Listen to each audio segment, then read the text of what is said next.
Mr. Achour, you have the floor, sir. Thank you, Chairman.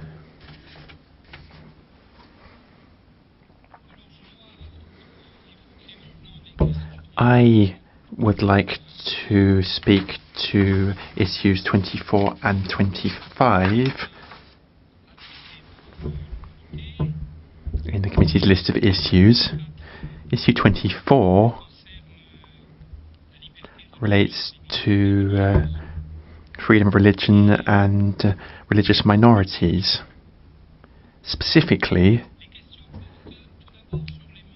the questions relate first and foremost to measures being taken to ensure the return of goods seized from religious groups under the former Soviet regime. I would recall that this issue was the subject of the concluding observations during the examination of the report in 2007. This is an area where the committee had sought clarification from the Georgian government at that time. Measures taken to resolve the issue of return of property confiscated from religious communities. Secondly, it seems that a preferential tax regime exists for the Georgian Orthodox Church. Thirdly, still under 24, with regard to harassment and assault against persons belonging to religious minorities, in particular Jehovah's Witnesses and members of the Islamic community, the Armenian Church, and even the Catholic Church. There have been issues of harassment, and according to information we've received, it seems that the government is being rather passive, failing to act in the light of these assaults. The government's replies are to be found in paragraphs 115 and 116 of your replies to the list of issues. Firstly, you stress the historic role of the Apostle Autocephalous Orthodox Church of Georgia. I do, of course, appreciate this. It is not the committee's business to enter into issues of state sovereignty of this type, and it is not up to us to call into question the historical role of a particular religious group in forging the identity of a country. You also make reference to the privilege, if you will, accorded to the Orthodox Church of Georgia by the Constitution, and also the constitutional agreement in the English, so to speak, of 2002, which provides grounds for this special status enjoyed by the Georgian Orthodox Church. And with regard to harassment and violence against religious minority groups, you indicate that investigations have been carried out. Regardless of the religion, you provide figures in paragraph 116. You said in 2013, 26 criminal investigations had been initiated with regard to crimes committed on the basis of religious intolerance. There was one case of desecration of an Orthodox church, desecration of a grave of an Armenian clergyman, and 24 cases concerning violence against Jehovah's Witnesses. These are your replies, but I would now like to move on to the comments I have to make on your replies. Firstly, I must say that we have not really received a response with regard to the return of confiscated property. And yet we have information to the effect that, we had two important incidents that have been reported. Firstly, that religious minorities have not yet managed to have their property returned, their confiscated property. This is reported in Thomas Amamber's report of September 2013. He reports that there has been no return of confiscated property. The second point of information that is in the committee's possession is that the state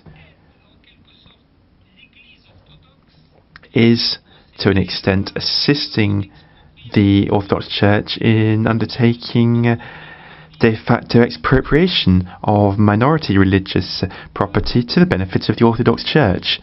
So this is what I had to say with regard to the return of property. Secondly, I have a question with regard to the constitutional agreement that you evoke, that dating back to the 14th of October 2002. What is its legal status? It's referred to as a constitutional agreement. Why is that? Is it part of the Constitution? Does it hold constitutional value? What is its legal nature? And in particular, the question I have with regard to this constitutional agreement relates to the fact that a number of sources indicate to us that the constitutional agreement is at the root of discrimination against religious minorities in Georgia. In other words, this is a constitutional agreement that is at the source of discrimination against religious communities. This discrimination takes various forms. Firstly, we are told that the budget of the Georgian state provides for transfers to the Orthodox Church, payments, and I will give you a figure by way of a basic ballpark figure. We have been told that since 2002 the state transferred a sum equivalent to $120 million from the state budget to the Orthodox Church. This is a remark. I'm not taking it as set in stone, but I would like to hear your reaction nonetheless. A second indicator of this discrimination is that there is inequality in terms of the financing earmarked to the upkeep of places of worship. It is the Orthodox Church that is the clear winner in terms of this budgeting for the upkeep of places of worship. Thirdly, in terms of discrimination, it would appear that the Orthodox Church enjoys tax breaks that other religious minorities do not enjoy. A further question, therefore, what outcomes have there been from the investigations that you evoke in paragraph 116? Moving on to acts of intolerance exacted against religious minorities, a number of sources indicate that there have been assaults. When I say a number of sources, I'm not talking just about NGOs.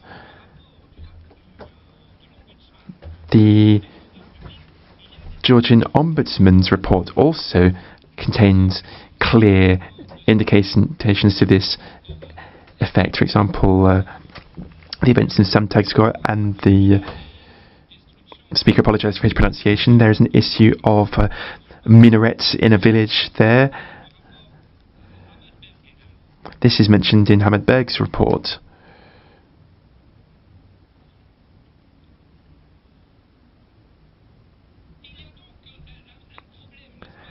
It seems, therefore, that there is a problem, and sources that we have heard from suggest that the state is failing to act in the light of the discrimination against religious minorities.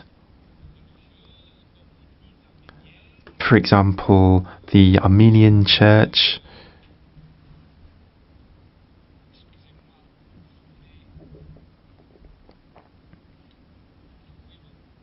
I'm just looking for the document.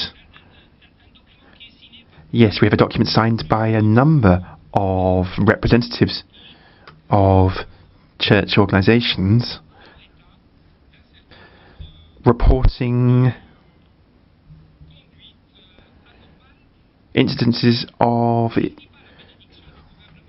behaviour, improper behaviour, which I'm not saying goes with the blessing of the government, but at least carries a degree of passivity, failure to act on the part of the government. Issue 25